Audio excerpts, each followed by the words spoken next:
line of Jena Blair. Go ahead, please. Hi, thanks for having me on today. First off, I'd like to remind the working group that Borrelia are relapsing fever germs, and just like the rest, they're capable of antigenic variation. That fact alone makes it a ridiculous notion to attempt to vaccinate against it, and asinine at best to say that vaccines for spirochetes work by turning human blood into tick disinfectant. Secondly, OspA is pamphresis, a fungal-like endotoxin that causes immune suppression, and that means that it is the opposite of a vaccine. For the last 18 and a half years, the activist groups Action Lyme and now Truthcures have been filing complaints with every .gov agency anyone can think of. This was even brought to the FDA formally. The OspA causes immune suppression and a systemic disease, say Datweiler and Philippe. And I'm directly quoting here from a patent owned by David Persing and Robert Schoen, who say that OspA causes a disease indistinguishable from late chronic neurologic Lyme, but never once has any .gov agency or MD answered the question as to how OspA alone could cause the same exact multi-system protein disease. No spirochetes, same disease. The science was settled as far back as 1986 when, for example, Paul Duray, who's a top Army pathologist, reported that the lymphocytes in spinal fluid looked like leukemia or lymphoma and appeared to be Epstein-Barr transformed.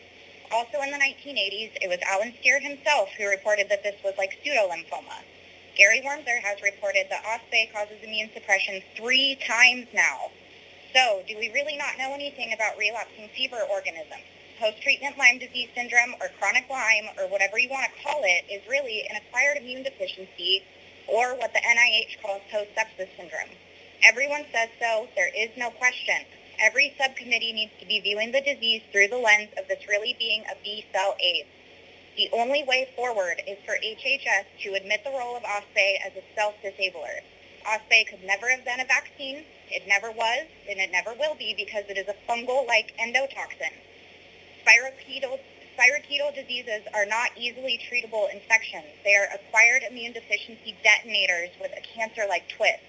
We demand that you answer as to what the structure and function of OspA is, and that alone will give you the foundation to squash all of the controversy. If this committee fulfills its intended purpose altruistically, you will look at the existing science to validate what is really going on with Lyme disease, and you will recommend a criminal prosecution and stop the madness. Truthcures.org has all the data in their chart sheet. Thank you.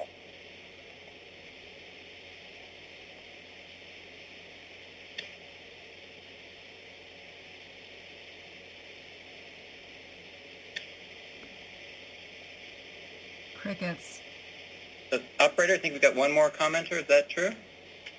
Yeah, the line of Kathy Nodolf. Go ahead, please. Good afternoon. The biggest complaint I have about the crazy controversy regarding Lyme disease is the vehement denial of facts, truth, and the real science that exists today. There is only one truth, not tailor-made versions of it to suit each and every one of us. This committee will have failed everyone if the U.S. government does not state for public record what exactly OspA is, or outer surface protein is, and what its structure and function are. The answer to this will cut to the chase and answer all other questions. If we know it is a fungal endotoxin that causes immunosuppression, then we can end this false dichotomy over persistence and antibiotics. Killing spirochetes is not the answer to this disease. There has been a crime committed here. The crime is the falsified case definition of Lyme disease. We demand prosecution of the individuals who are responsible for changing the case definition at the 1994 Dearborn Conference chaired by Barbara Johnson of the CDC and aided by Alan Steer's research fraud used to falsify the case definition.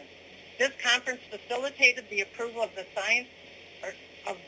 since failed Lymerix vaccine, which has been pulled off the market for causing the same multi-system disease as those of us suffering from neurolyme. OspA was in the vaccine, and OspA and other lipoproteins like it are shed with blebs or other exosomes by spirochetes. Spirochetes cause disease by going straight to the germinal centers of our lymph nodes. See the work done by Nicole Baumgarth and Steve Bartol. The current testing makes absolutely no sense when you understand that Borrelia are relapsing fever germs. Borrelia is differentiated by their flagellin genes, or DNA. Since all relapsing fever organisms are capable of antigenic variation, they can change their outer surface protein as a way of evading the host immune system. The only scientifically valid way to test for Borrelia infections would be to test for flagellar antibodies instead of outer surface proteins because it is specific and it never changes. Testing for so many antibodies all at the same time is not logical or valid by any standard. Yale's Fickrig and Flavell patented a test in 1991, patent number 5618.533, which is 94 to 95% accurate during all stages of the disease.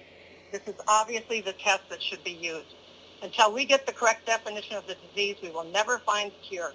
We have wasted too many years and too many dollars trying to fix a disease that is currently defined incorrectly by design. I am tired of watching my friends die and suffer torturous lives due to this crime. The insanity of it all needs to stop now.